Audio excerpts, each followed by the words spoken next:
जंगल में बब्बर शेर अपने बेटे भीमा के साथ रहता था। शेर बहुत ही अच्छा था। वह कभी भी किसी भी जानवर को परेशान नहीं करता था। शेर का बेटा भीमा भी बहुत ही शांत मिजाज वाला था। वह भी अपने बाबा के जैसे ही जंगल के जानवरों की इज्जत करता था और सबके साथ अच्छे से घुल मिल कर रहता था। जंगल के जानवर अक्सर ही भीमा के साथ खेलने आते रहते थे और खूब मजे करते थे। भीमा की माँ उसके बचपन में ही गुजर गई थी।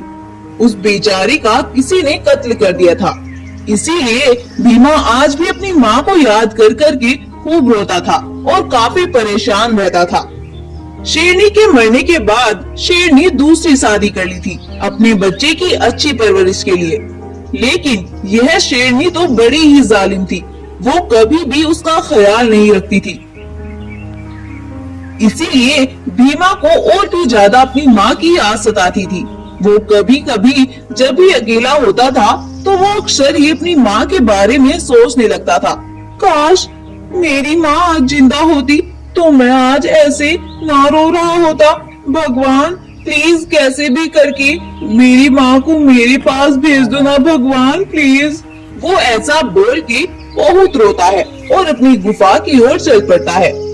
जब वह गुफा में आता है तो वह देखता है कि उसके पिताजी खून से लथपथ पड़े हुए हैं। अपने बाबा को ऐसे खून से लथपथ देखकर उसके तो होश ही उड़ जाते हैं और वह रोते हुए बोलता है, अरे बाबा ये सब क्या हो गया बाबा, प्लीज बाबा उठे और मुझे बताएं कि ये सब किसने किया है। मैं उसे बिल्कुल नहीं छोड़ूंगा बाबा।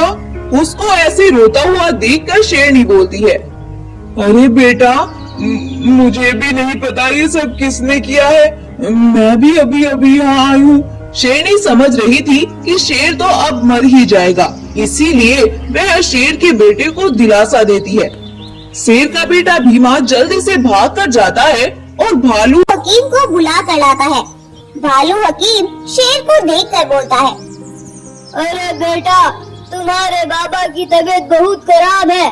मैं इसमें कुछ भी नहीं कर सकता हूँ। तुम ऐसा करो, इस जंगल में काली पहाड़ी के पीछे 3 बाग रास्ते हैं। तुम वहाँ जाओ और वहाँ से तुम्हें एक मणि मिलेगी। उसे जल्दी से लाकर अपने बाबा के पास रख दो। उस मणि की शक्तियों से तुम्हारे बाबा बिल्कुल ठीक हो जाएंगे। लेकिन बेटा तुम संभल कर जाना, वह रास्ता खतरे से खाली नहीं है। यह सुनकर शेरनी बोलती है, अरे जब ऐसी बात है तुम वहाँ मत जाओ, कुछ नहीं होता इन मणि से। नहीं माँ मैं जरूर जाऊँगा, क्या पता मेरे बाबा ठीक ही हो जाएं और फिर वह मुझे बताएं कि ये सब किसने किया है। फिर मैं उसे बिल्कुल नहीं छोड़ूंगा जिसने भी ये सब मेरे बाबा के साथ किया है। इतना बोलकर भीमा वहाँ से चला जाता है और उस पहाड़ी को ढूंढने लगता है। कुछ देर चलने के बाद आखिर वह अपनी मंजिल पर पहुँच ही जाता है और वह देखता है कि वहाँ पर 3 बाग रास्ते हैं। एक के पास सोने का बाग खड़ा हुआ है जो दिखने में बहुत ही ज्यादा खूबसूरत है और एक के पास चांदी का बाग खड़ा हुआ है और तीसरे बाग रास्ते के पास एक बूढ़ा बाग खड़ा हुआ है। सोने का बाग भीमा से बोलता है, अरे भीमा बेटा तुम मेरे पास आओ और मुझे बताओ कि तुम्हें क्या चाहिए। मैं तुम्हारी मदद करूँगा और तुम्हें बहुत सी शक्तियाँ भी दूंगा। उधर वह बूढ़ा बाग बोलता है, अरे बेटा क्या तुम मेरी मदद कर सकते हो? मेरी पत्नी बहुत बीमार है और उसे हकीम के पास ले जाना है। मैं तो चल भी नहीं सकता। बूढ़े बाघ की यह बात सुनकर भीमा सोचता है, अरे पहले मैं इस बूढ़े बाघ की मदद कर दूं। मणि तो मैं फिर आकर ले लूंगा, उससे तो मेरे बाबा ठीक हो ही जाएंगे। क्या पता मेरे मदद करने से इनकी पत्नी ठीक हो जाए। और ऐसा सोचकर वह बूढ़े बाघ के पास चला जाता है।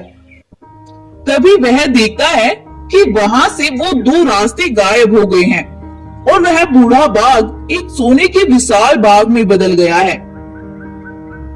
तुम अपनी परीक्षा में सफल हुए बेटा।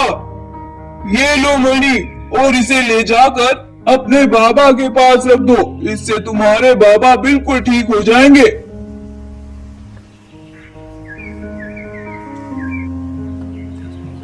उस मणि को लेकर भीमा जल्दी से भागकर अपने बाबा के पास जाता है और मणि को अपने बाबा के पास रख देता है। उस मणि की शक्तियों से शेर बिल्कुल ठीक हो जाता है और ये सब देखकर शेरनी के तो होश ही उठ जाते हैं और वह वहां से भागने लगती है। लेकिन शेर उसे कहाँ भागने देने वाला था और वह उस पर एक जोरदार वार करता है और उसे वहीं पर मार डालता है। भीमा ये सब देखकर हैरान हो जाता है और वह अपने बाबा से पूछता है, अरे बाबा, आपने ये क्या किया? फिर शेर अपने बेटे भीमा को सब कुछ बताता है।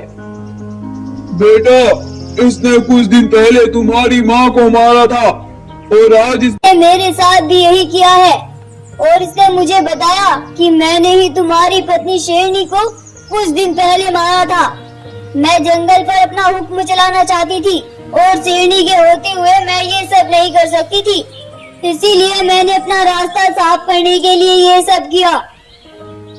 अच्छा बाबा, ये बात है, तो फिर आपने बिल्कुल सही किया।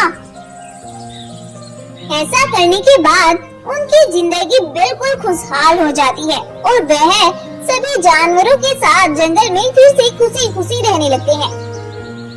शिक्षा, इस कहानी से हमें शिक्षा मिलती है कि लालच बहुत बुरी बला है। अगर हम लालच में आकर कुछ भी गलत कदम उठाते हैं तो कुछ दिन बाद हमें उसका सिला जरूर मिलता है, जैसे आपने इस वीडियो में देख ही लिया है।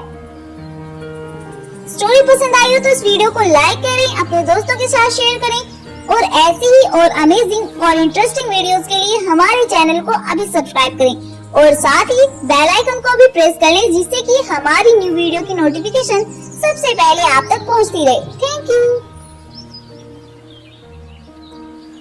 Hello friends,